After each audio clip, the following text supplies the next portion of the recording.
Pues muy bien, vamos a dar inicio. Hola, muy buenos días a todas las personas que nos acompañan en los canales habituales de este seminario permanente de comunicación y cultura digital, en lo que se van sumando las personas tanto a este Zoom para estar en vivo, como las personas que lo están haciendo a través de las diversas plataformas digitales en las que se transmite este programa. Pues les damos la más cordial bienvenida a el webinar correspondiente al día de hoy, ¿no?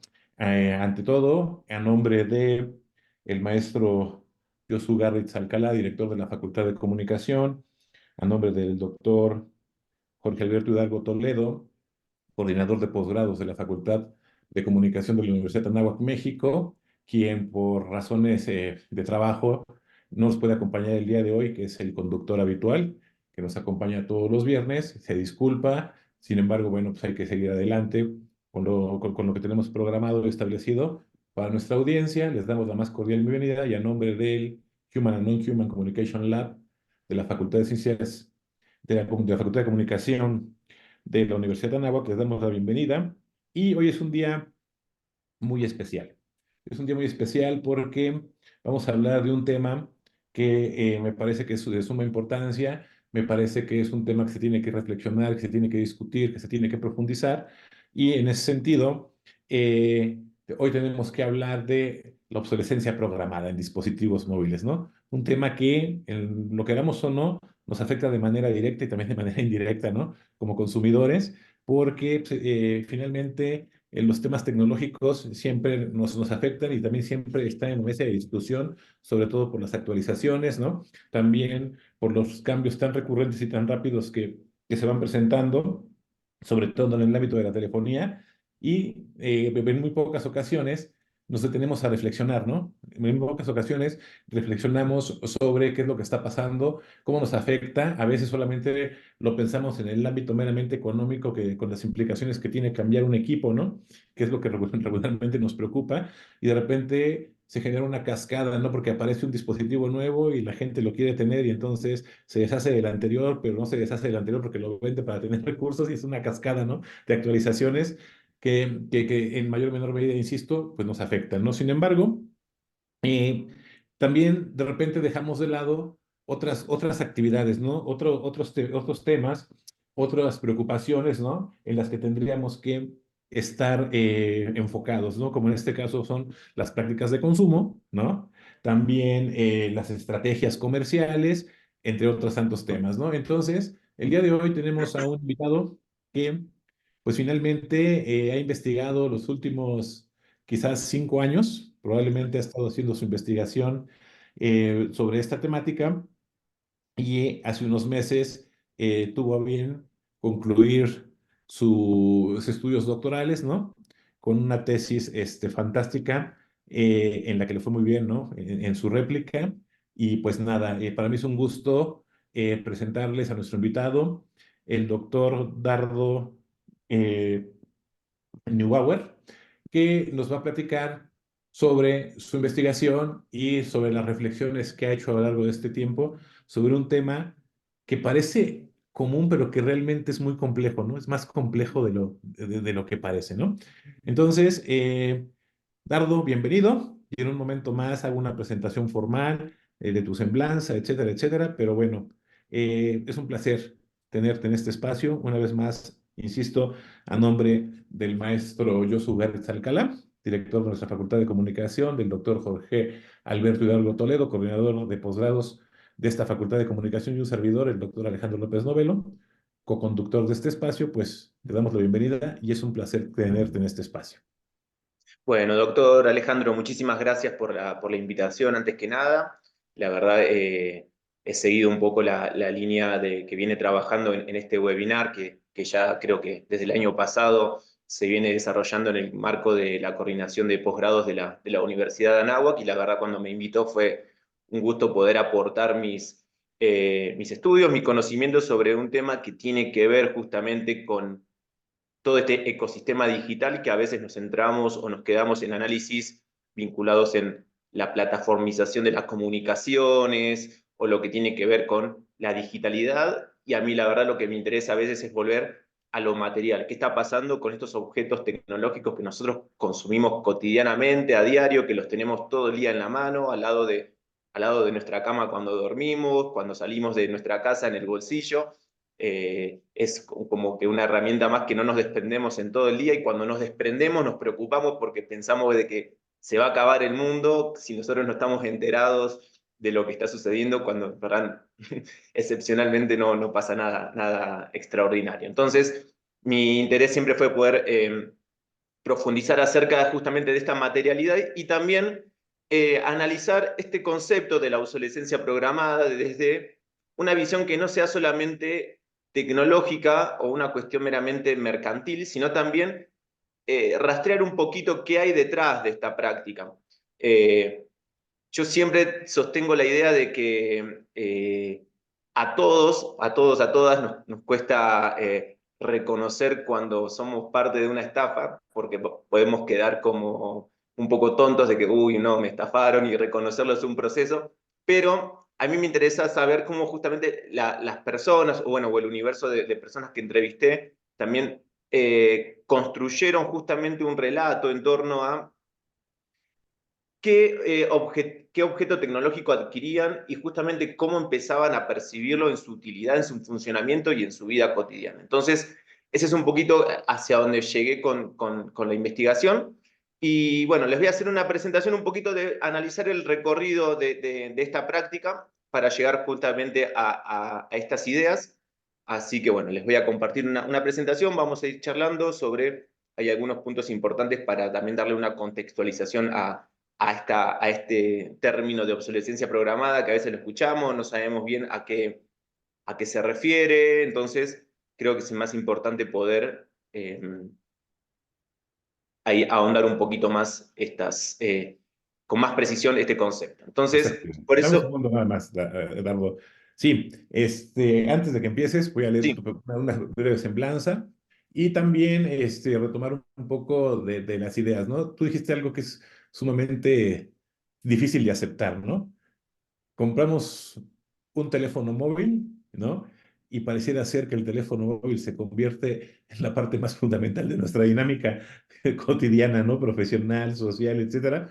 Y es cierto, ¿no? ¿Qué pasa cuando se te olvida el teléfono? ¿Qué pasa, ¿no? Cuando se queda sin pila. ¿Qué pasa, ¿no? Empieza una especie de estrés, y recuerdo mucho los planteamientos del doctor Juan Carlos Padilla Monroy de aquí en la Universidad de Anáhuac, cuando él habla de la aceleración social, ¿no? Que va vinculado de esta obsolescencia, ¿no? Y que se vincula a estas temáticas, y pareciera ser entonces que nuestra vida gira en torno a un aparato, ¿no? Tecnológico, cuando el aparato tecnológico tendría que ser un complemento, ¿no? De esas dinámicas, y entonces exacto, se vuelve una complejidad. Y algo muy interesante que decías previo a tu presentación es saber conceptualmente a qué nos estamos refiriendo con obsolescencia programada, ¿no? Porque otra vez caemos en esas discusiones de repente de que pensamos que estamos utilizando correctamente un concepto cuando probablemente ni siquiera se acerca a la realidad, ¿no? Es sumamente interesante esta propuesta. Pero bueno, como ven, nuestra querida audiencia, hoy tendremos una mañana, me parece, muy enriquecedora,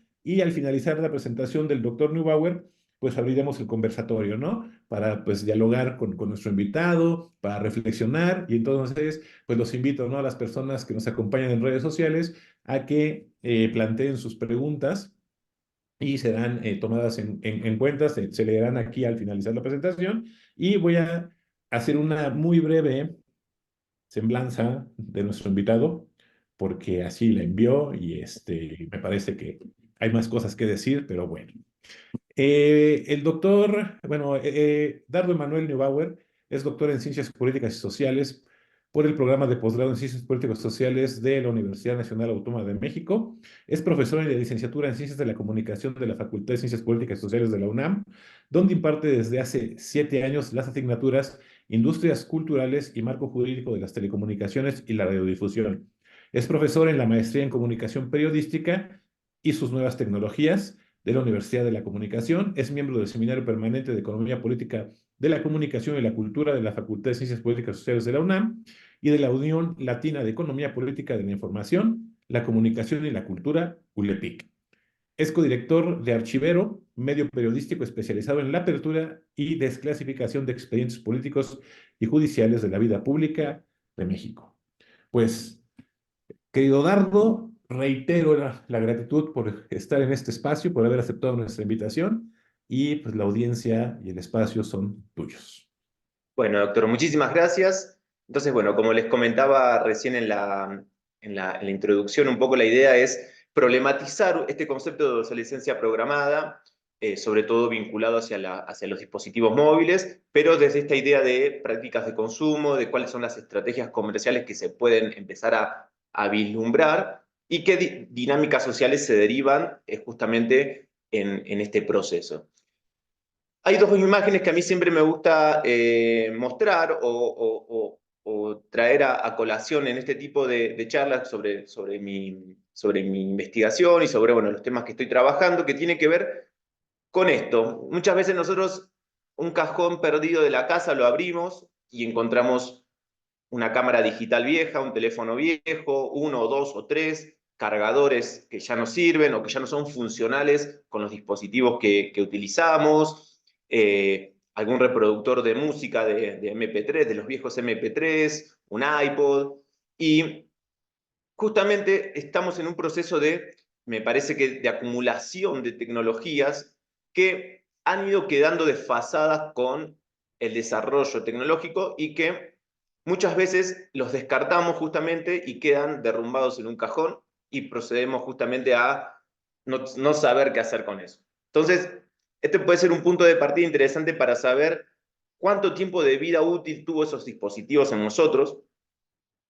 Quizás si nosotros agarramos un teléfono que tenemos en ese cajón, podemos decir, no, mira, este Nokia 1100 de los viejitos me duró tanto tiempo, y uno empezar a analizar, bueno, a ver cómo fue transcurriendo la periodicidad de los tiempos que estos dispositivos me fueron útiles, funcionales, y se va a llevar una sorpresa de que esos tiempos seguramente habrán disminuido hasta llegar al presente al que tenemos actualmente.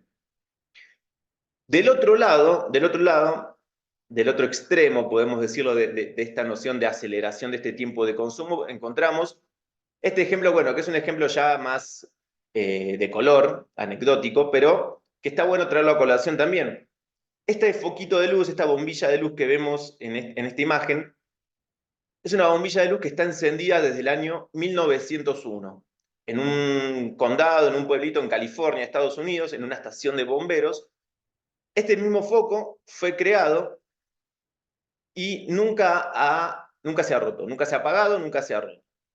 Acá vemos también cómo cuando hay una disposición a crear un bien que dure, que tenga una periodicidad de funcionamiento extenso, que no esté delimitado por la necesidad de un recambio temporal, por estimular determinado mercado, también fue posible realizarlo. Entonces, tenemos los dos extremos. A mí me gusta también esta idea de que hubo un momento en que hubo una modalidad de producción importante sosteniéndose en brindar al consumidor, a nosotros, justamente productos que pudieran durar.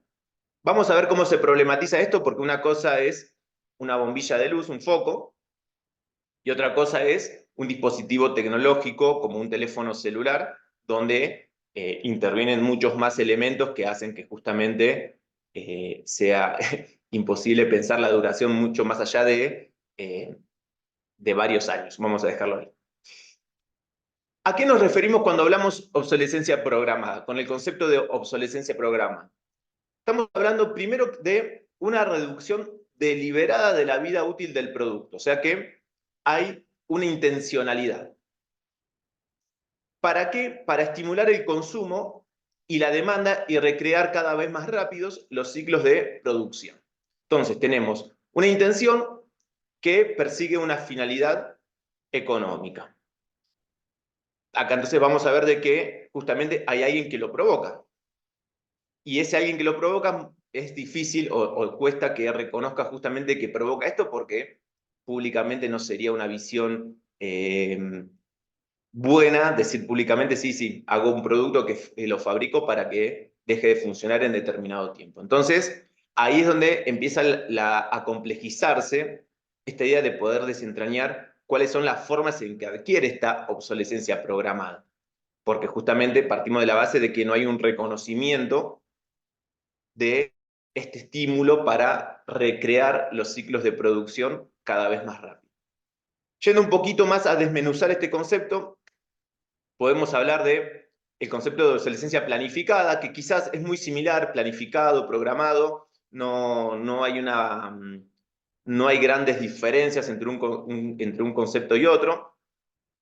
Quizás sí podemos poner un punto de análisis a resaltar lo que tiene que ver con la obsolescencia psicológica o percibida, que tiene que ver justamente en el estímulo del consumo a través de determinados diseños o estilos que se fabrican los bienes, en este caso los bienes tecnológicos, los dispositivos tecnológicos, que van acompañados justamente de todo un marco publicitario y de marketing muy importante.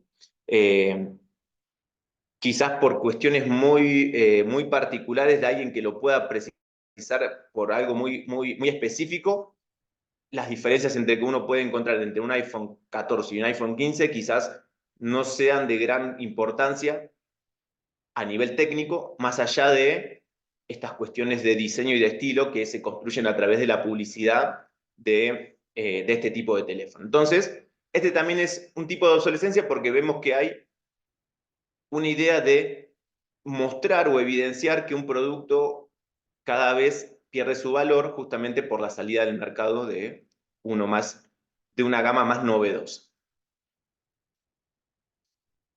Con respecto a la obsolescencia objetiva funcional, tiene que ver justamente con la obsolescencia que podríamos llamarla, entre comillas, natural de la innovación tecnológica. Acá uno reconocería de que sí, no tenemos los mismos teléfonos que hace 10 años, que hace 5 años, han habido avances tecnológicos y justamente en este punto la obsolescencia puede ser vista como buena en el sentido de que hay una discusión en torno a la innovación tecnológica. Sin embargo, muchas veces justamente se utiliza esta idea de la obsolescencia funcional como también un discurso de intentar vender algo que se promociona como innovador, cuando en verdad solamente termina siendo una leve mejora de alguna herramienta en particular. Entonces, ahí es importante poner atención a cómo se desarrolla esta idea de la innovación. Otra idea de la obsolescencia la podemos ver por la notificación, donde acá los fabricantes sí notifican a los consumidores sobre la durabilidad del producto. No es muy vista este tipo de obsolescencia, pero sí la podemos encontrar en algunos dispositivos, pero no es algo que se utilice particularmente en los teléfonos celulares. Y lo que tiene que ver, que aquí sí entra en discusión justamente el concepto de la obsolescencia vinculado a los dispositivos móviles, que tienen que ver con cómo se compatibilizan el proceso de actualización de software con el rendimiento del hardware. Aquí ¿a qué hacemos referencia? Es que justamente por momentos el desarrollo de aplicaciones, de sistemas operativos de los teléfonos, se desarrollan a un nivel tan alto o de mayor sofisticidad que el hardware de nuestro equipo no puede justamente soportar esas actualizaciones. Lo hemos visto y ahorita les voy a compartir algunas notas, pero lo hemos visto, por ejemplo, cuando un sistema operativo se actualiza y nuestro teléfono empieza a sentirse más lento, se sobrecalienta, se agota la batería más rápido. Entonces, acá vemos de que hay un proceso que es difícil de revertir porque muchas veces estas actualizaciones terminan siendo actualizaciones que no se pueden retroceder, que no se pueden volver al estado anterior y nuestro teléfono empieza justamente a ralentizarse, a hacerse más lento. Y por último, otro tipo de obsolescencia que es la indirecta, que también es importante considerarla, que la que tiene que ver con la posibilidad o no, comúnmente es que no, de reparación de determinados bienes tecnológicos.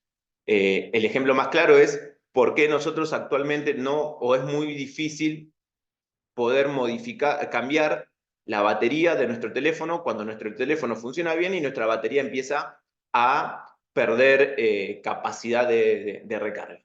Entonces, ¿por qué uno tendría que pensar en cambiar todo el teléfono si el problema es meramente de la batería?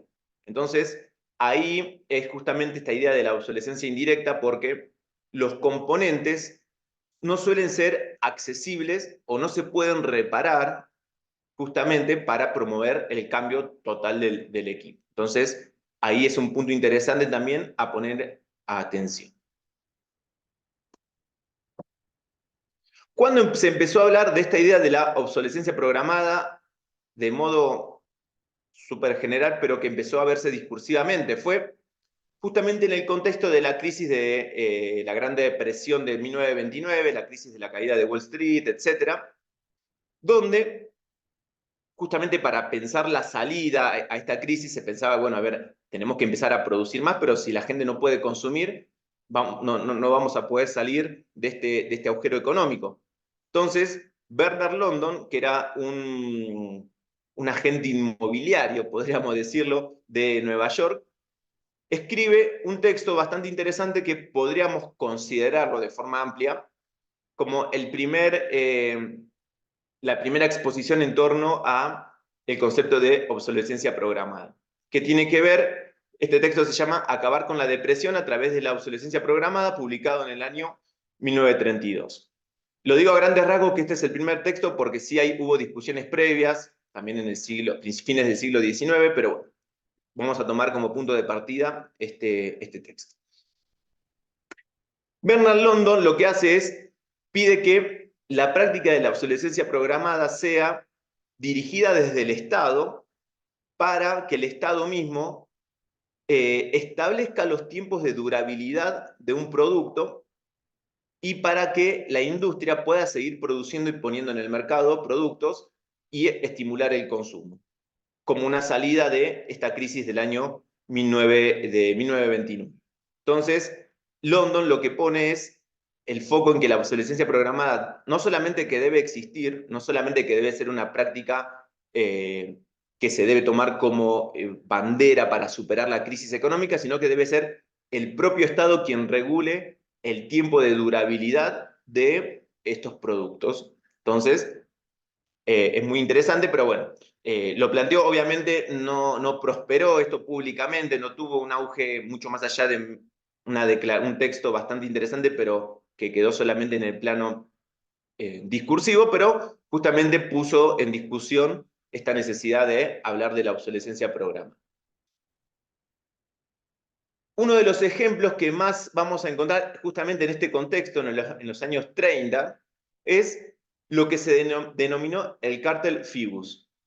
¿Qué fue este cártel? Fue justamente un acuerdo mercantil entre las empresas fabricantes de los focos de luz, de las bombillas de luz, para estipular el tiempo de máxima durabilidad de los focos de luz.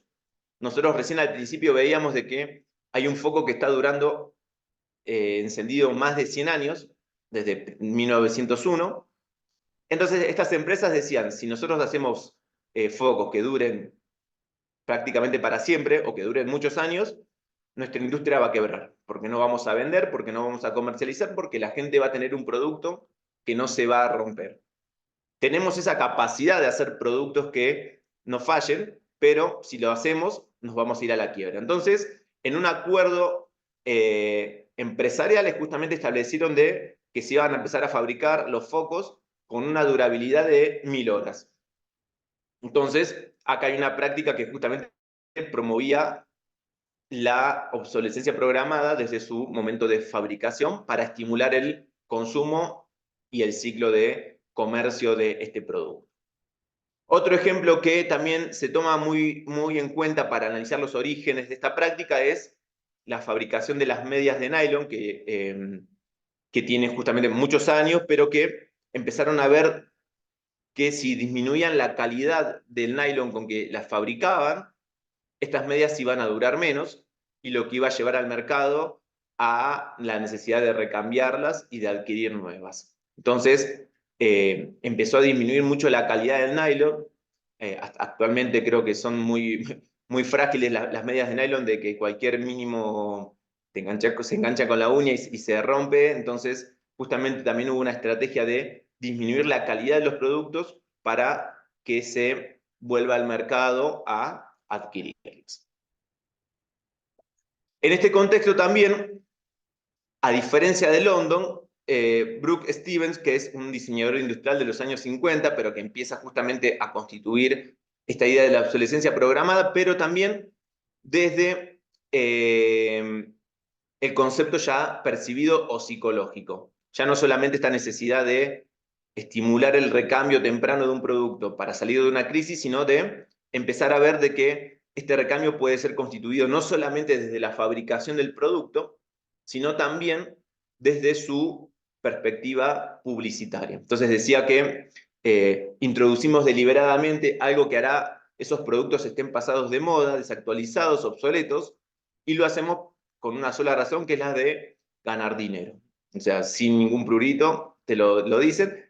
Entonces, justamente él también como que logró ampliar un poquito esta discusión hacia estas campañas publicitarias que, bueno, estimulan o promueven el recambio temprano de determinados bienes con fin de moda, con que están desactualizados, etc. Para mí, justamente en mi análisis que hice en la investigación, hay un punto de quiebre con lo que fue la creación o esta discusión en torno a lo que es la ley de Moore, que es esta ley donde se marca un parámetro de crecimiento y desarrollo de la capacidad de transmisión de los microprocesadores, que establecen que se van a duplicar su capacidad y potencia cada 2 años, y también cada 2 años van a disminuir tanto su precio como su tamaño. Recordemos que la ley de Moore, bueno, es creada por Gordon Moore, que fue fundador de Intel, de las empresas tecnológicas más grandes del mundo y más antiguas también.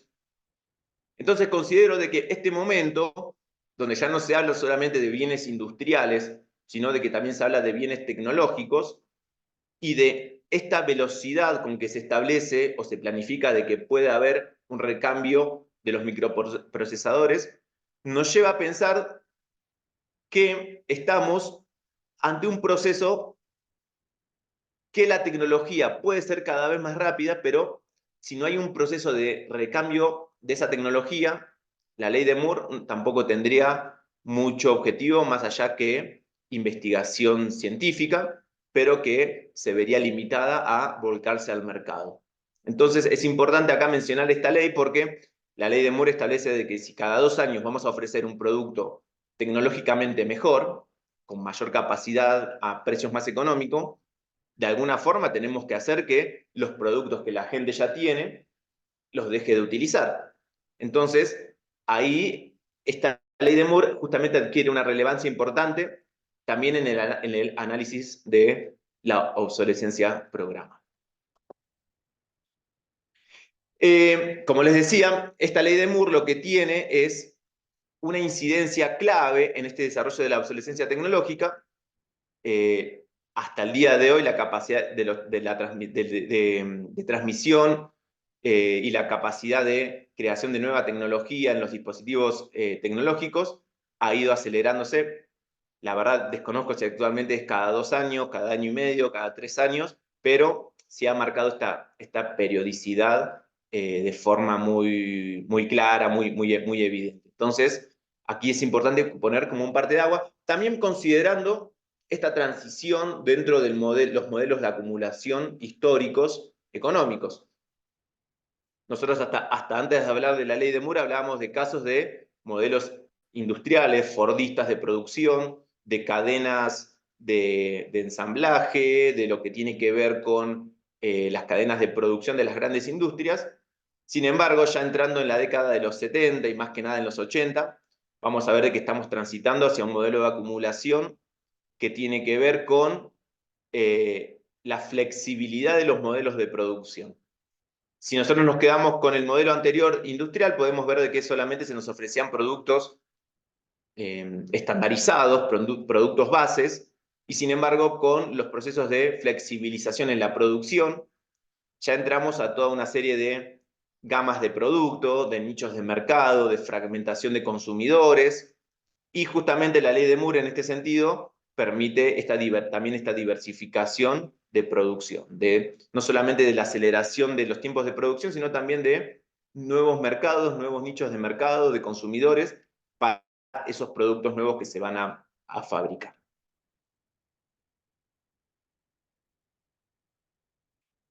Como charlábamos recién, los dispositivos móviles quizás es el ejemplo es el ejemplo tecnológico más claro donde podemos ver que se representa esta práctica de la obsolescencia programada.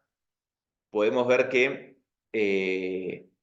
por la usabilidad que le damos, por el tiempo que estamos con él, por saber cómo funciona o cuándo percibimos que algo empieza a fallar, porque estamos todo el tiempo encima del teléfono, es algo que lo tenemos muy presente, y entonces es muy fácil, creo, empezar a ver, a percibir cuándo nuestro dispositivo empieza a tener un punto de inflexión de que vemos que ya no está funcionando.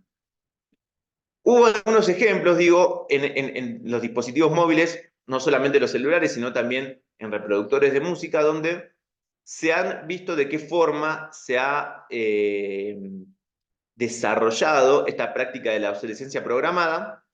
En un primer momento fue con respecto a la duración de las baterías, que creo que bueno, es un tema bastante más complejo, pero que vamos a mencionarlo desde esta idea de la obsolescencia programada, con el lanzamiento del primer iPod y con la idea de cuánto tiempo podía llegar a durar la batería en cuestión no solamente de la recarga cotidiana, sino la batería a nivel funcionalidad y en su vida útil. Y aquí justamente se estableció en Estados Unidos de que hubo una demanda de alrededor, una demanda colectiva, donde una organización agrupó demandas individuales de alrededor de 2.000, 3.000 personas diciendo de que la duración de la batería del iPod no se agotaba a los 18 meses de la adquisición y que la campaña publicitaria no decía justamente nada sobre esto. Por otro lado, el caso de iPhone, que también tiene que ver con la ralentización de los dispositivos o el agotamiento veloz de la batería derivado de las actualizaciones de los sistemas operativos. Aquí vemos justamente el reconocimiento de que iPhone conoce esta práctica o se hace responsable de esta práctica y busca ofrecer reembolsos a los consumidores que presentaron una demanda. Aquí es importante porque todos estos procesos, tanto el de iPod como el de iPhone, y el reconocimiento de la empresa, hacerse responsable justamente por estas supuestas fallas no premeditadas, entre comillas, eh, prosperaron gracias a la judicialización de los consumidores y a los organismos de protección de defensa del consumidor. No desconozco, pero desconozco dentro de todo lo que he investigado, pero creo que no hay un caso donde iPhone reconozca de por sí mismo la falla de un dispositivo sin previamente una demanda de defensa del consumidor de por medio. Entonces, ahí es interesante ver justamente, y es algo que lo quiero charlar un poquito más adelante, pero justamente estas ideas de las demandas que llevan adelante los consumidores frente a estas prácticas de las compañías. Otro de los elementos que le comentaba es el tema del reemplazo de las baterías. Digo, todos recordaremos, o los que tenemos ya varios años en el uso del teléfono, que los primeros teléfonos no era algo extraño poder reemplazar una batería, no era algo que se lo vería como raro poder cambiar o sacar la batería de nuestro teléfono, y sin embargo, llegó un momento que eso no se hizo posible. Entonces, uno diría, ¿por qué una posibilidad que tiene un teléfono de reemplazar una batería se fue quitada? Algunos hablan, ¿no?, los diseños de los nuevos teléfonos, la configuración de todo el hardware hace de que sea imposible retirar la batería, pero yo creo que no es solamente una cuestión de diseño, sino también hay una intencionalidad de la imposibilidad de poder reemplazar estas baterías. Y por otro lado, esto también que charlábamos es el esquema de actualizaciones de los sistemas operativos. En el momento en que nosotros actualizamos nuestro sistema operativo, ¿por qué no podríamos volver a nuestra versión anterior si vemos que la funcionalidad no es óptima con el dispositivo que nosotros contamos? Entonces, eso, ahí ya no tenemos una cuestión de hardware, ahí tenemos una cuestión de software que es posible realizarlo. No hay una cuestión de diseño que imposibilitaría esto, sino que hay una cuestión de una intencionalidad de, justamente si tu teléfono no dispone de una capacidad para soportar el nuevo sistema operativo, es o utilizarlo lentamente o tener que cambiar. Bueno, esto se los mencionaba recién. Otro de los puntos que también a mí me interesa mencionar dentro de esta práctica es el espacio que ocupan los conectores y accesorios que no son universales. Uno diría, bueno, ¿por qué hay accesorios muy particulares para los teléfonos? Sobre todo, y aquí vamos a hablar mucho de iPhone porque es una de las empresas que más ha promovido esta particularidad en el uso de conectores y accesorios particulares de la propia compañía. Y aquí hay un punto interesante a ver cómo la regulación en la Unión Europea particularmente ha obligado a modificar justamente la salida de cargador de los teléfonos iPhone para hacerlos universales, particularmente hacia el esquema de USB-C, que es el actual esquema USB universal de todos los teléfonos. Sin embargo, acá hay una trampa que quizás quienes tengan iPhone 15 podrán dar cuenta, es que si bien la salida del teléfono es USB-C, o sea, es universal, el conector, el cargador oficial original de la compañía, en el otro extremo tiene un conector único para iPhone. Entonces, la idea de la universalidad parece que queda de una punta del cable, pero no de la otra. Entonces, una forma de saltear estas regulaciones, que ahí es importante mencionar. ¿Qué estrategias de comerciales y prácticas de consumo yo he podido percibir a lo largo de mi investigación? Aquí, la verdad, y hago un asterisco, no he podido determinar de forma cabalmente esta práctica como una práctica directamente de obsolescencia programada, pero sí es una práctica de estimulación del recambio de los dispositivos, una práctica comercial que seguramente muchos conocen, todos conocemos, o que muchos también son parte, y que a mí me interesó un poquito desgranar porque creo que es necesario poder enmarcar estas prácticas dentro de este concepto amplio de obsolescencia programada, que es justamente los planes de pospago de los servicios de telefonía móvil y la posibilidad de financiación y subvención de un dispositivo. Aquí lo pongo como ejemplo, digo, uno puede ir a Telcel y decir, quiero comprar un teléfono a 24 meses de financiación con un servicio de, no sé, 5 gigas de datos mensuales. Entonces Telcel te lo da, vos pagás los 24 meses y cuando terminás los 24 meses tenés una promoción, obviamente no hay una obligación, pero tenés una promoción que te dicen, mira, ya cumpliste el pago de tu teléfono, te vamos a ofrecer otro, seguís pagando la misma mensualidad y te vamos a ofrecer una nueva gama del dispositivo que tenés, sea Motorola, Samsung, iPhone, de lo que sea. Entonces, comúnmente uno diría, bueno, ya pasaron 2 años de uso, sigo pagando lo mismo, me ofrecen una posibilidad de financiación, y se entra en un ciclo justamente de reproducción del consumo, vinculado ya no solamente al pensamiento de si mi teléfono es funcional o no, sino si la posibilidad del crédito que se me brinda me da la posibilidad de recambiarlo, de adquirir uno nuevo. Entonces, es importante considerar esta práctica comercial como parte de estas estrategias o estas estrategias comerciales que promueven la obsolescencia programada.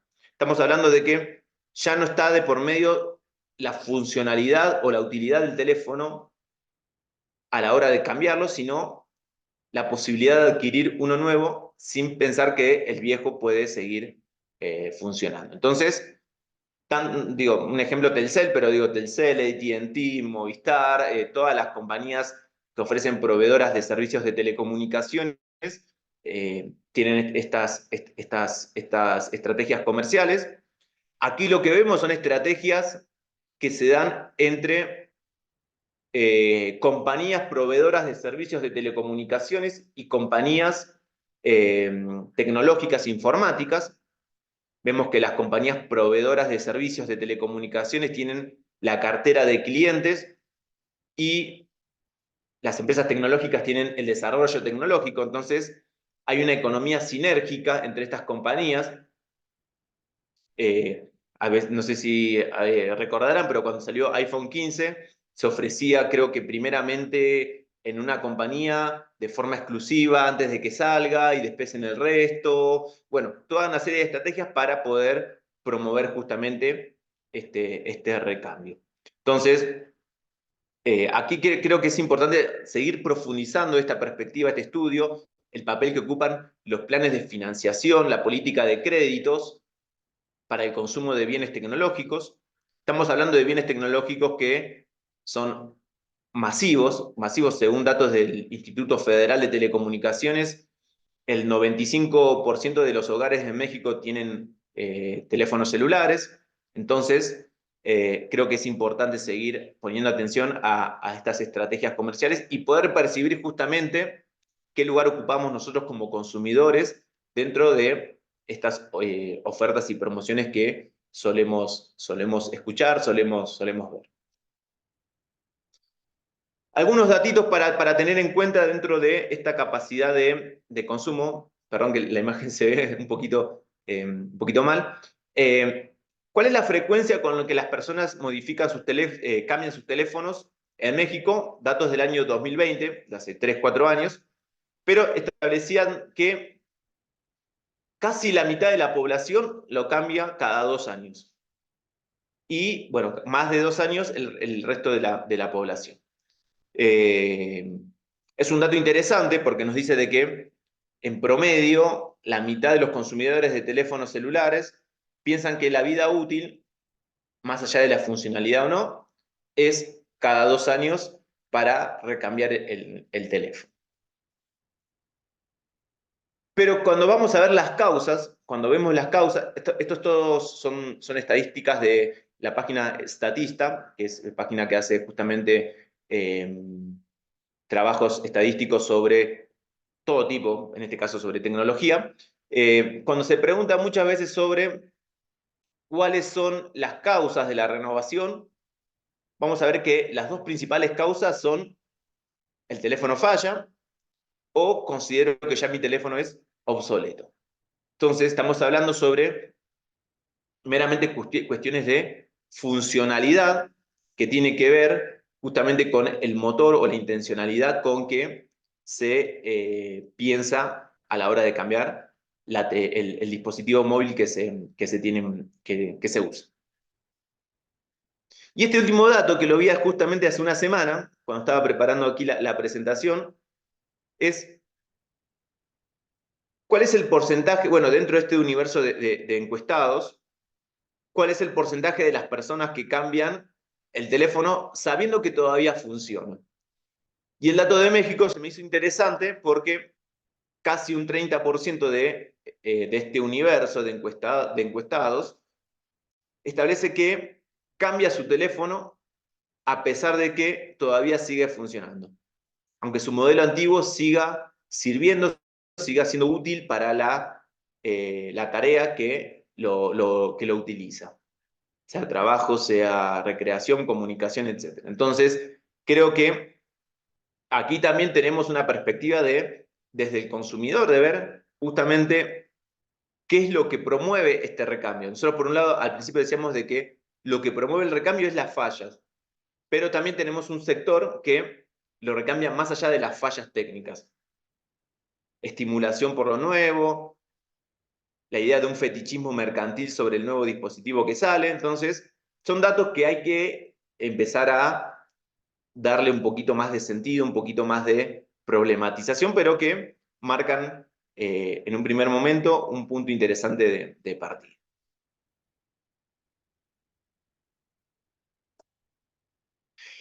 ¿Cómo lo trabajé yo en mi investigación? Y aquí me gustaría comentarle algunas cositas. Es con un universo de creadores de contenidos y periodistas digitales que justamente utilizan de forma reiterada, rápida, de forma cotidiana en todo momento el teléfono celular, tanto para cuestiones particulares como personales, como laborales, como recreativas. Tenemos un uso intensivo del teléfono. Y mi idea era justamente con este público, a través de estas entrevistas que pude realizar en mi investigación, es, bueno, a ver, ¿cuál es el motivo para la renovación de tu teléfono móvil? ¿Y qué nociones tienes sobre la práctica de la obsolescencia programada también? Como para poder enmarcar estas preguntas. Y la verdad se me hizo muy interesante poder hablar con este sector porque es un sector que debe responder de forma muy rápida a las exigencias del trabajo. Y sobre todo, no solamente en cuestión temporal, sino también en cuestión de calidad. Y es ahorita algo que les voy a comentar sobre algunos hallazgos que pude encontrar. De forma superficial, esto lo digo así porque es quizás el primer hallazgo que uno ve y que lo analiza, pude encontrar de que dentro de estas entrevistas a periodistas, hombres, mujeres, con respecto al uso del teléfono celular, hay un desvanecimiento entre los ámbitos privados, sociales y laborales en su utilidad.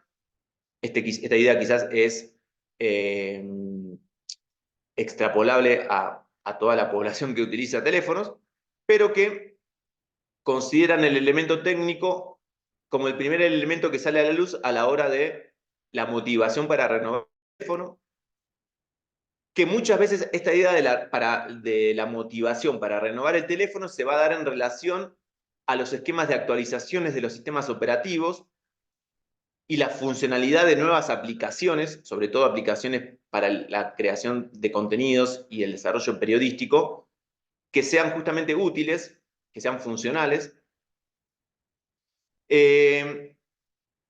Otro de los aspectos técnicos que para renovar el teléfono son estas herramientas que posibilitan el periodismo digital y la creación de contenidos para plataformas, principalmente lo que tiene que ver con grabación de audios y de sonido y la calidad de las cámaras. Otra de las ideas que surgieron dentro de este trabajo es que la finalidad de que lo nuevo de los dispositivos transformará las rutinas personales y laborales se topa con una determinada racionalización de los consumidores en la cuenta costo-beneficio. Aquí he encontrado de que no porque un nuevo teléfono tenga más pixelaje en la cámara o más calidad en la cámara, este público, este universo va a salir a comprarlo, sino que hay también una cuestión de racionalización. ¿Hasta qué punto me sirve el que tengo? ¿Hasta qué punto no? Y justamente analizar este costo-beneficio en el recambio tecnológico. Hay una visión un poquito estandarizada de que entre 1 año y medio y 2 es el tiempo de renovación de los dispositivos. Como no fue un estudio estadístico, no me metí tanto en esta cuestión de la temporalidad, pero sí lo cuestioné un poquito para saber qué noción tenían con respecto a estos tiempos y que las razones para este reemplazo están entre las razones tecnológicas, pero también razones personales, muchas veces vinculadas a me lo robaron, se me cayó y se rompió la pantalla, a motivaciones personales que justamente adelantaron estos tiempos de renovación.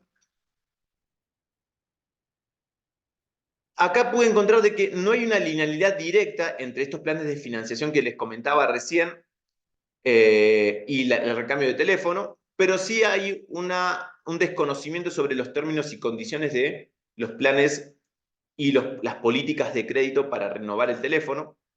Aquí digo, esto es una opinión personal, pero que he encontrado que a veces uno lo llaman por teléfono y te apabullan de información y la verdad uno no desconoce qué está diciendo o qué está aceptando muchas veces.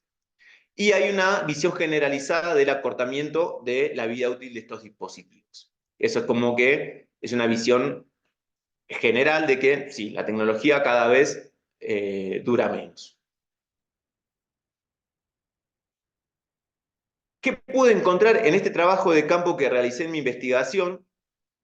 Que en verdad, en el fondo, la política la política, las motivaciones de recambio de este sector de creación de creadores de contenido, de periodistas digitales, es que en verdad estamos ante un universo de gente con trabajo, con un trabajo particular, que justamente los obliga a estar actualizados tecnológicamente, a tener que responder de forma inmediata y veloz a los requisitos de la práctica profesional y a responderlos de forma de calidad que sea óptima para el consumo de las grandes audiencias. Ya no podemos percibir una transmisión en vivo en una cámara que no sea en HD, 4K, etc. Ya no percibimos de que nuestro teléfono nos falle cuando estamos entrevistando a un político, sobre todo ahora en tiempos electorales. No podemos decirle al entrevistador, espérame 10 segundos que tengo que reiniciar mi teléfono porque se me trabó. Necesitamos estar al pendiente del acontecimiento noticioso sin que nuestro teléfono implique una demora para intervenir en la cobertura de ese hecho. Entonces hay un contexto de dinámicas laborales que justamente promueven la necesidad de tener un dispositivo que se adecue a estas dinámicas y que responda de forma óptima. Yo eso lo noté mucho porque en las entrevistas que estuve realizando, todos me decían, es que me da ansiedad de que cuando tenga que entrevistar a alguien mi teléfono no funcione, me da ansiedad de que cuando abra la cámara no salga la foto como quiera, que después no me la acepten la foto porque no está en buena calidad, de que la capacidad de almacenamiento se me llene muy rápido, o sea, toda una serie de exigencias que tienen que ver con estas dinámicas laborales. ¿Cuál es, cuál es la salida que yo veía justamente en este proceso? Es, bueno, cuando noto que mi teléfono empieza a fallar, lo tengo que cambiar. Y si no lo cambio, voy a entrar dentro de estos parámetros de lo que es el tecnoestrés. Entonces, ¿la salida cuál era? La aceleración social y tecnológica en el consumo o la caída en el tecnoestrés.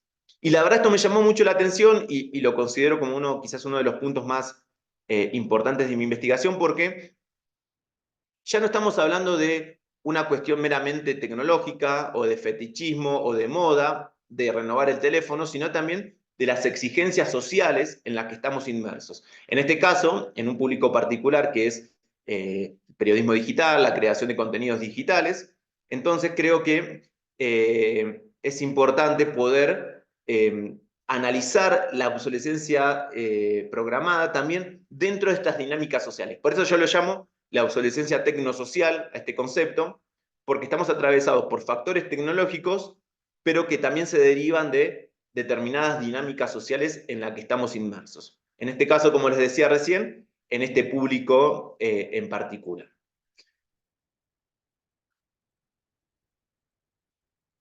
¿Qué desafíos me dejó mi investigación para adelante? Digo, y también son como puntos para seguir investigando el tema, es qué debate existe en torno al concepto de innovación tecnológica, si estamos ante un dispositivo nuevo que es innovador o estamos ante un dispositivo nuevo que solamente tiene mejoras muy superficiales y a través de distintas estrategias comerciales se nos impone como innovación. ¿Cuál es el alcance del mercado de la segunda mano de los dispositivos usados, los que recibimos porque nuestro padre, nuestra madre, nuestros hijos, pareja, compran uno nuevo y nos derivan ese teléfono usado? ¿Qué mercado podemos encontrar ahí y cómo se le da una segunda vida a estos dispositivos? Lo que son las políticas regulatorias en torno a la práctica de la obsolescencia programada, cómo está constituida la defensa y la protección del consumidor dentro en el contexto de esta práctica de la obsolescencia programada, qué regulaciones hay aquí en México, en otros países, en otras regiones como la Unión Europea, y cuál es el impacto ambiental, no solamente el impacto ambiental pensando en las grandes explotaciones de minerales para hacer los dispositivos, sino también el impacto ambiental de cercanía. ¿Qué pasa si yo mi teléfono ya no lo quiero usar más y lo tiro a la basura? Lo tiro a mi cesto de basura. ¿Eso a dónde va? ¿Y eso cómo afecta en la cercanía de las personas eh, bueno, a la propia persona? ¿Cómo le afecta ese impacto ambiental de cercanía? Y también las perspectivas que hay frente al desarrollo de las redes de quinta generación y seguramente de sexta generación con los dispositivos que no soporten dichas redes. Vamos a avanzar en un proceso de que sean obsoletos en el corto plazo. Esas redes van a ser las redes del futuro, pero nuestros dispositivos no las van a poder soportar y nos van a obligar a un recambio temprano. Entonces también es una pregunta, un desafío de investigación que en mi caso me gustaría profundizar a futuro. Así que bueno, hasta ahí los dejo. Muchísimas gracias por su atención.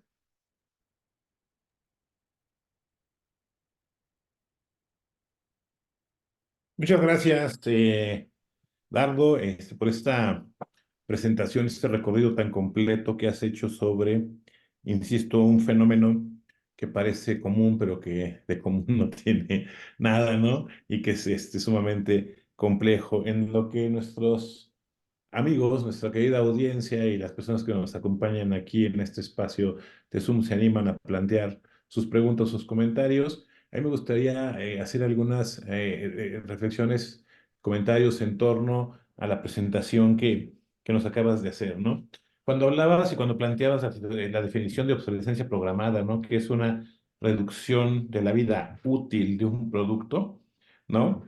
Me parece que en muy pocas ocasiones lo decía al principio, nos tenemos a pensar en que eso es básicamente un fin meramente económico, ¿no?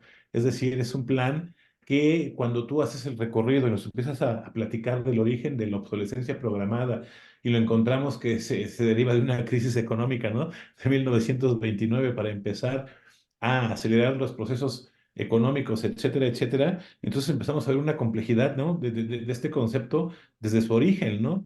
Y insisto, este recorrido, este abordaje que haces tan completo, pues nos permite ver la evolución de un concepto, ¿no? Sobre todo para nuestros alumnos del doctorado, ¿no? Y de las diversas maestrías que tenemos aquí en el posgrado en comunicación, les permite ver cómo cuando un concepto se analiza, ¿no?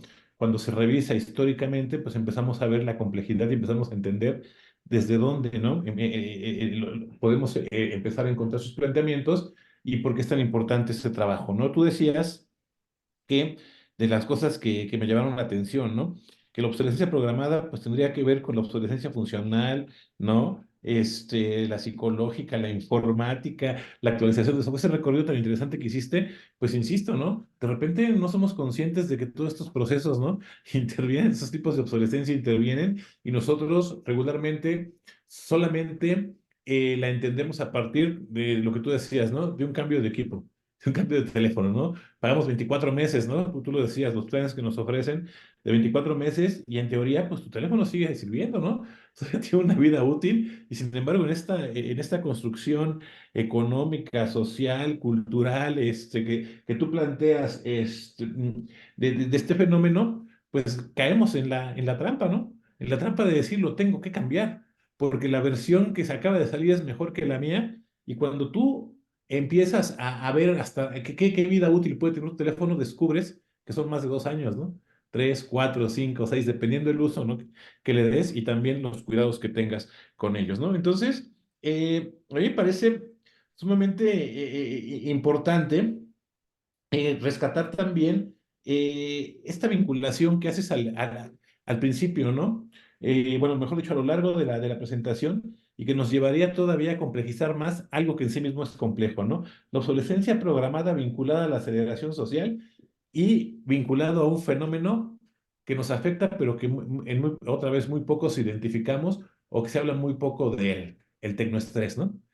El tecnoestrés. Es Sí, decir, este fenómeno que se deriva del uso y de la necesidad, ¿no? De tener tecnología, ¿no? Y no solamente en el ámbito de los dispositivos móviles, lo tenemos en el ámbito de las computadoras, lo tenemos en el ámbito de los videojuegos, ¿no? Lo tenemos en el ámbito de diversas tecnologías de uso cotidiano, ¿no?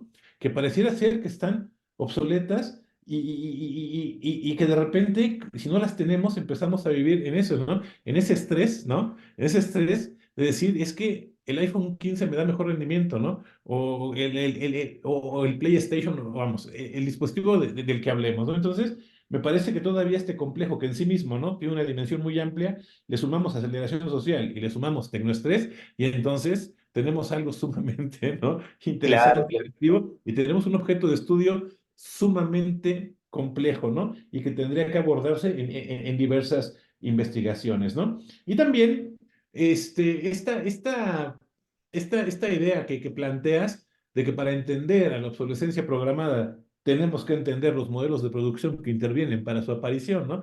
El modelo de producción lineal y sobre todo la aparición de los modelos de producción flexibles, ¿no? Que permiten eso, efectivamente, modificar sustancialmente y modificar continuamente un producto, pues hace que se vaya generando esta idea, ¿no? De que lo nuevo envejece muy rápido y lo viejo pues termina por morir muy rápido, ¿no? Y cuando hablamos de, por ejemplo, de tecnología vieja, tú bien lo decías, a veces estamos hablando de 18 meses, ¿no?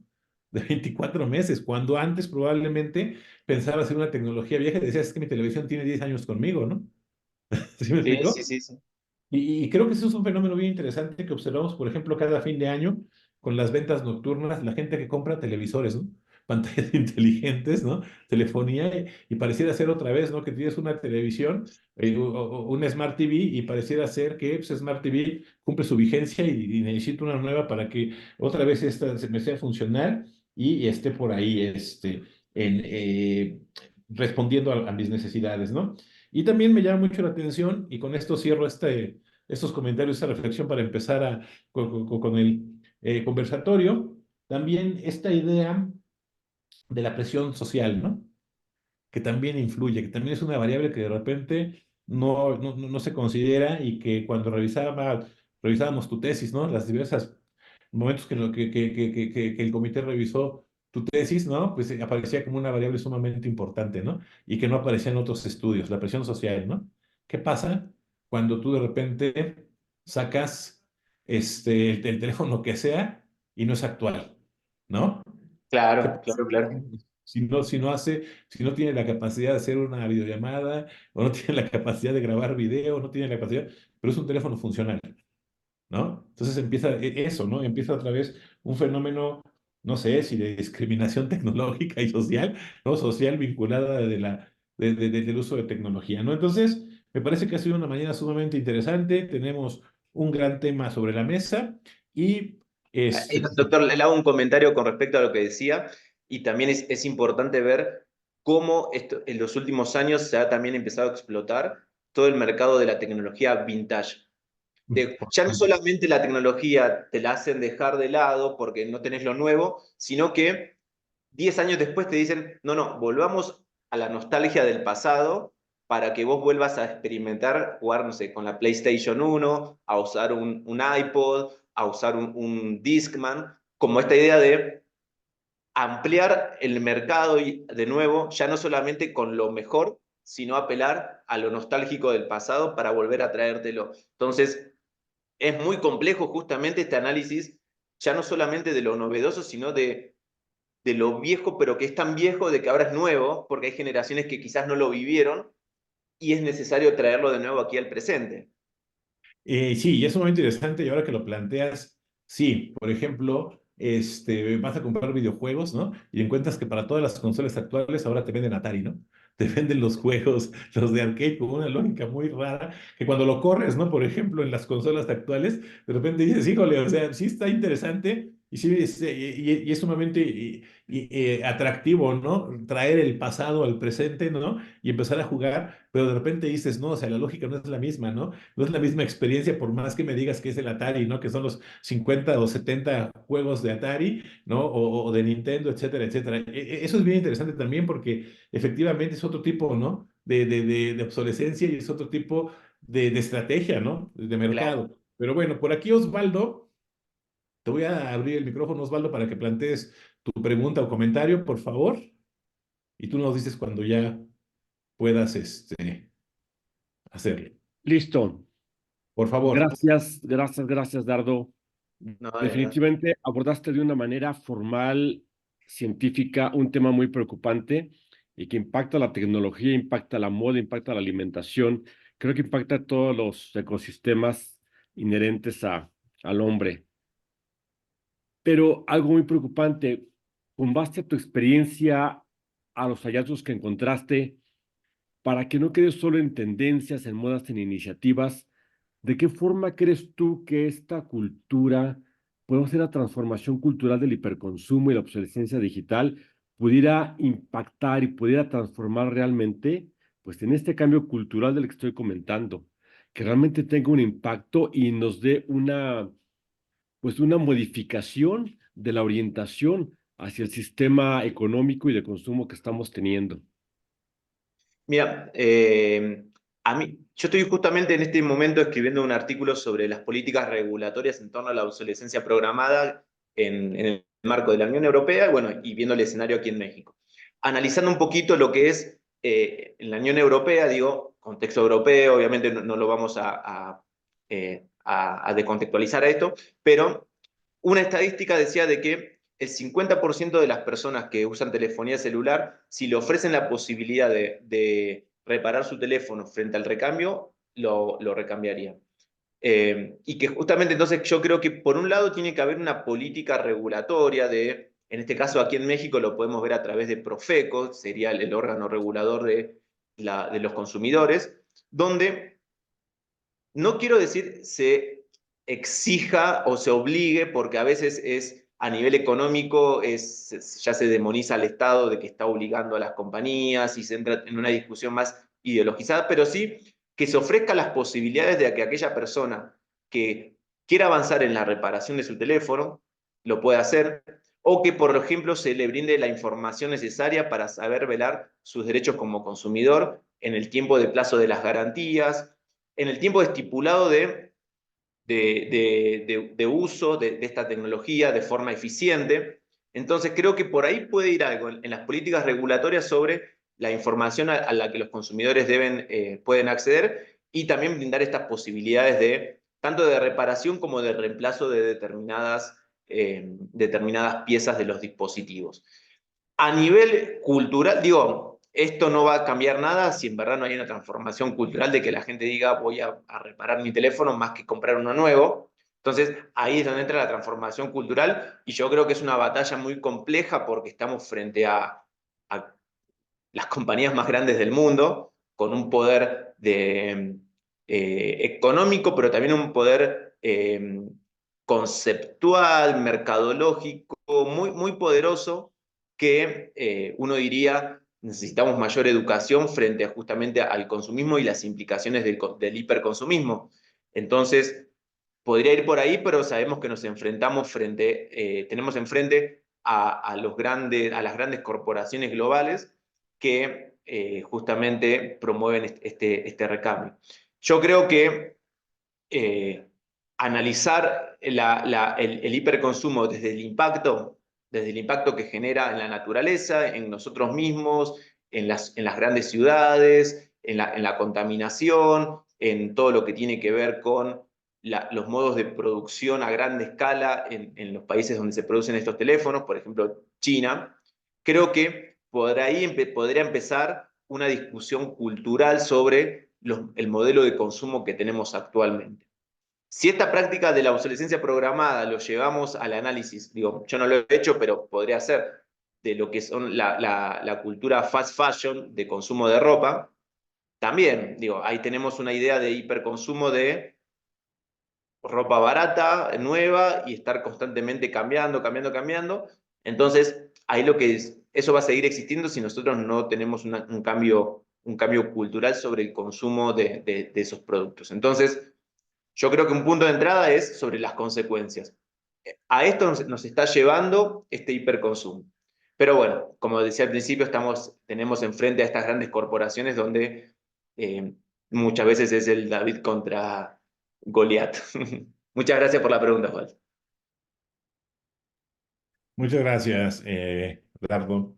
Bueno, en lo que la audiencia se anima a plantear sus comentarios y otra vez reiteramos la invitación para las personas que nos acompañan en esta sala virtual.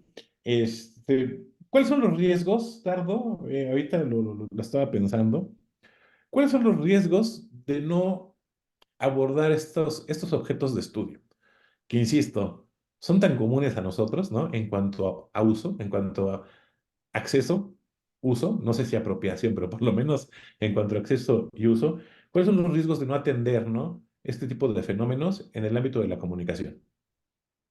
Mira, y uno de mi principal motivación a la hora de empezar mi estudio doctoral con respecto a este tema es que es concebir al desarrollo tecnológico en particular, pero al desarrollo de las sociedades de forma lineal.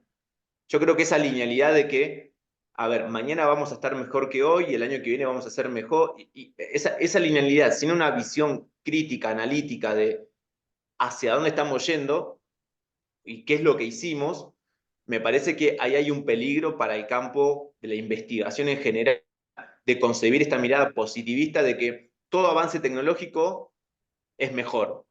O todo lo que todo lo que se nos venda como innovación tecnológica va a ser mejor. Y no digo que no es así en algunos puntos, digo, más vale uno reconoce los cambios que hubo, somos, como sociedad hemos evolucionado mucho, pero lo que voy es no pararse a pensarlos, no pararse a concebirlos desde una visión crítica de hacia dónde nos está llevando. Particularmente en el campo de la comunicación, a mí me parece que es necesario también dar esta reflexión sobre cómo nosotros justamente nos interrelacionamos, ya no académicamente, sino como personas con los dispositivos que nosotros consumimos y qué espacio le damos en nuestras vidas. Y ahí creo que también nos puede llevar a una reflexión sobre...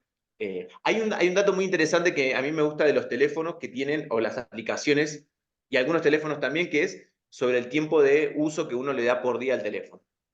Y eso a mí la verdad se me hace interesante porque uno dice, ¿qué espacio de mis 24 horas diarias le estoy dando a la tecnología? A esta tecnología, no digo la computadora, no digo otra cosa. Y la verdad creo que eso ayuda a reflexionar justamente un poco o brinda un dato para poder reflexionar cuánto tiempo le estoy dedicando a algo que quizás no es o no debería ser el 100% de la vida de las personas. Sí, lo que me lleva a la siguiente reflexión, ¿no? Eh, ¿Qué podemos hacer? De acuerdo a tu experiencia, conociendo el trabajo que realizaste, conociendo el interés que tienes en estos temas, ¿qué podemos hacer como sociedad para hacer frente o para enfrentarnos a la obsolescencia programada? ¿Hay algo que se pueda hacer, Dardo? Yo creo que sí, sí, sí, sí. Siempre porque si no ya pagamos todo y no. No, pero yo creo que sí porque me parece que primero que nada, desde lo que tiene que ver con concebirnos nosotros como consumidores, digo. Como consumidores, como ser parte de este proceso y poder reflexionar entre nuestros pares qué dinámicas de consumo tenemos. A veces uno le puede decir a su pareja, a su amigo, de que, no, pero si cambiaste el teléfono hace poco, ¿qué te da de nuevo? Digo, y a veces son charlas que la idea es poder dejar algo. Pero también no tenemos que caer en que el consumidor final es el principal responsable de estas dinámicas.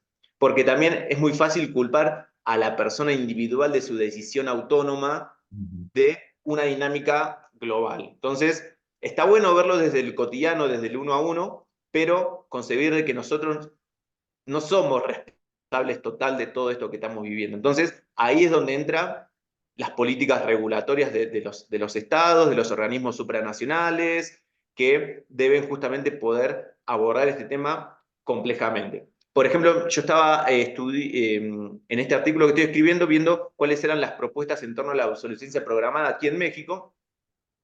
No me acuerdo qué diputado, senador de qué partido, pero decía como un proyecto de ley de 2 artículos proponían prohibir la práctica de la obsolescencia programada. Y yo digo, pero ¿cómo vas a proponer un proyecto de ley solamente con una oración de algo que implica un abordaje mucho más complejo? Entonces, yo creo que ahí es necesario también plantear una discusión política de las formas de abordaje de una forma seria, no meramente discursiva para el público, de que estoy haciendo algo con respecto a esto, sino seria, de saber que es un problema en la producción, en el consumo, con impacto ambiental, con impacto en los imaginarios sociales sobre la tecnología, que el Estado debe justamente promover al consumidor como un consumidor que pueda defender sus derechos frente a las grandes compañías, darle herramientas. Entonces, yo creo que ahí también va a haber un caminito complejo a poder crear estos marcos regulatorios que delimiten lo más posible esta práctica. No la van a eliminar, obviamente, porque es parte de lo que vivimos, pero sí poder brindar estas herramientas. Ok, sí, muy interesante, porque aparte, lo que tú planteas es cierto, ¿no? Siempre van a hacer falta esas lecturas críticas, ¿no? Y por eso la academia, ¿no? Hace un abordaje de estos temas desde diversas trincheras, ¿no? En tu caso, pues, a partir de una investigación doctoral, ¿no? Ahora que eres doctor, pues ya desarrollando tu propia línea de investigación, ¿no? Porque finalmente esto hace falta, ¿no? Y aprovechando este último comentario, ¿no? Del pensamiento crítico, la lectura crítica, y también de que pues, este webinar va a ser visto después también seguramente por nuestros estudiantes de posgrado y de grado, etcétera, etcétera. Me gustaría hacer un planteamiento, una pregunta casi de cierre para ti, y me gustaría que nos compartieras qué fue lo más difícil, Dardo, porque la primera vez que a mí me planteaste esta posibilidad, ¿no? de investigación, y sobre todo desde el abordaje teórico-metodológico, ¿no? que estabas planteando y construyendo, pues era sumamente complejo, ¿no? Entonces, ya como investigador, a mí me gustaría que le compartieras a la audiencia qué fue lo más complicado desde el punto de vista teórico-metodológico para esta investigación. Mira, en un primer momento lo complejo que a mí se me hizo fue cómo puedo enmarcar el estudio, o sea, cómo los estudios de comunicación no solamente se centran en estudios de discursos o en estudios de análisis de determinadas campañas publicitarias, etcétera, sino de cómo un estudio o un doctorado en ciencias políticas, pero con orientación en comunicación, también puede ser, se puede trabajar temas sobre sobre los dispositivos para la comunicación. Cómo justamente dar un marco teórico que justifique analizar una tecnología desde la comunicación también, pero con estos alcances. Entonces, ahí la verdad, a mí en un principio fue algo que lo tuve que trabajar, construir y justificar y argumentar, bueno, frente a usted, frente al resto del comité, de por qué yo veía que era, más allá de importante el tema, pertinente para trabajarlo acá. Entonces, creo que eso es un punto interesante también para cualquier otro caso que a veces algún estudiante piense de que sí, está lindo el tema, me gusta, pero no creo que me acepten, porque yo creo que ahí hay que poner la atención en cómo crear ese cuerpo teórico para una argumentación sólida sobre el objeto de estudio y el tema y el campo disciplinar a trabajar. A nivel metodológico, mi desafío principal era justamente poder crear una herramienta metodológica que no sea solamente quedar en la superficialidad del tema, no sea solamente quedarme con, no, bueno, yo soy periodista y cambio mi teléfono cada tanto tiempo porque tiene mejor cámara, sino de poder profundizar un poco más sobre estas motivaciones. Y ahí el diseño de las entrevistas y también el momento mismo de la entrevista a la hora de uno de percibir un detalle y profundizar ese detalle, creo que fue algo muy complejo, pero a la vez, eh, viendo el trabajo realizado, a mí me dio mucha gratitud porque vi que no me quedé en las superficialidades, sino que logré ahondar en aspectos que hasta el momento no se habían mencionado. Entonces, cuando en un principio desde el comité me decían, bueno, ¿qué nuevo vas a proponer con respecto a este tema? Porque es un estudio doctoral y tenés que justamente plantear algo nuevo. Justamente en este diseño metodológico o en las entrevistas a profundidad que hice, cuando las terminé digo, bueno, encontré esto algo nuevo que a veces uno lo veía inalcanzable o muy complejo llegar, y la verdad que creo que eso hay que tenerlo siempre presente y estar atento a ver qué herramienta metodológica es la más adecuada para llegar a eso, pero es hacia donde uno tiene que apuntar. Sí, y esto último me parece sumamente rescatable, sumamente importante, insisto, pues para las personas que están formándose, ¿no? En nuestra disciplina, tanto en grado como en posgrado, etcétera, etcétera, siempre va a ser un reto, ¿no? La implementación de las metodologías y sobre todo innovar, ¿no? En esas propuestas metodológicas porque pues los fenómenos evolucionan, el contexto evoluciona, la comunicación evoluciona, cada vez es más compleja, ¿no? Los escenarios cambian, aparece la cultura digital, el contexto digital, etcétera, etcétera. Y entonces también tenemos que darnos a la tarea, ¿no? El investigador, así como tú lo lograste muy bien, pues darse la tarea de innovar, ¿no? De innovar en la implementación de metodologías, pues para abordar fenómenos novedosos, fenómenos complejos, fenómenos actuales. Pues bien, querido Dardo, pues ha sido una mañana muy enriquecedora, ¿no? En temas de comunicación y agradecemos una vez más tu disposición y también agradecemos que hayas aceptado la invitación, ¿no? Pues para compartir en este espacio casi eh, pues que compartieras tu investigación doctoral, que es pues, muy reciente, ¿no? Y me parece que, pues, siempre se tiene que agradecer que las personas estén dispuestas a compartir el conocimiento, ¿no? Que sea obtenido después de un proceso de investigación de casi 5 años, en tu caso, ¿no? De arduo trabajo, y también, pues, que nos des la primicia de compartir, ¿no? Los resultados de tu investigación doctoral en este espacio, pues, para nosotros es muy importante, ¿no? Entonces, voy a hacerte entrega virtual de un certificado que te haré llegar en un momento y continuamos con esta charla. Dame un segundo nada más. Y pues bueno, antes que nada, una vez más, agradecer que hayas participado en este espacio, agradecer tu disposición, agradecer la apertura de compartir tus hallazgos, ¿no? Y conocimientos que se mandan de un trabajo de investigación muy arduo. Y a nombre de el maestro Yosu Gávez Alcalá, director de la Facultad de Comunicación de la Universidad de Anáhuac, México, del doctor Jorge Alberto Hidalgo Toledo, coordinador de posgrados de comunicación de la Facultad de Comunicación, a nombre propio, doctor Alejandro López Novelo, te damos las gracias y procedo a leer. La Facultad de Comunicación otorga el presente reconocimiento al doctor Dardo Emanuel Neubauer por su valiosa participación como ponente del webinar La obsolescencia programada en los dispositivos móviles, prácticas de consumo, estrategias comerciales y dinámicas sociales, dictada en Huixquiluca, en Estado de México, el 8 de marzo de 2024. Querido Dardo, muchas gracias.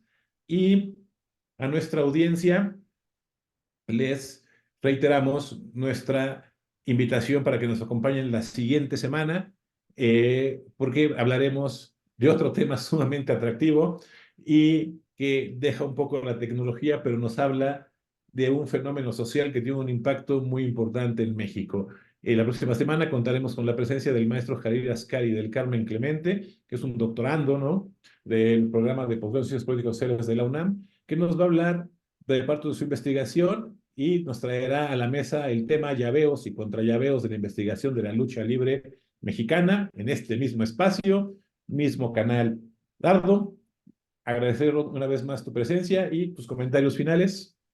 No, muy agradecido con usted, doctor, por el espacio y también por la posibilidad de, bueno, de contar un poquito este proceso, que la verdad, bueno, fue largo, arduo, para quienes estén en este camino también a no bajar los brazos, porque les digo que el trabajo de investigación es un trabajo muy gratificante, es un trabajo que es para siempre, porque uno lo construye y la verdad es una vocación que que uno le va dando satisfacciones, y creo que en estos hallazgos conceptuales uno puede encontrar que es el camino que quiere construir a nivel temático y a nivel personal también, para el desarrollo personal de uno. Entonces, no les aflojen y sigan ahí con su vocación de investigación.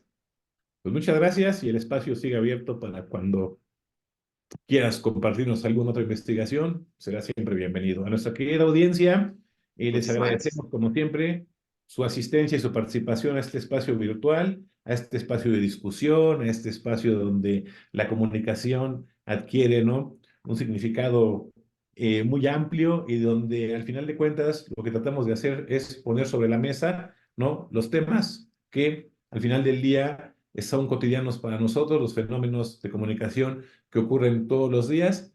Y pues nada, agradecemos su presencia, agradecemos su participación a las personas que nos acompañaron en este espacio virtual en Zoom. También les damos las gracias y nos vemos el próximo viernes, misma hora, mismas plataformas, mismo canal. Muchas gracias y buenos días.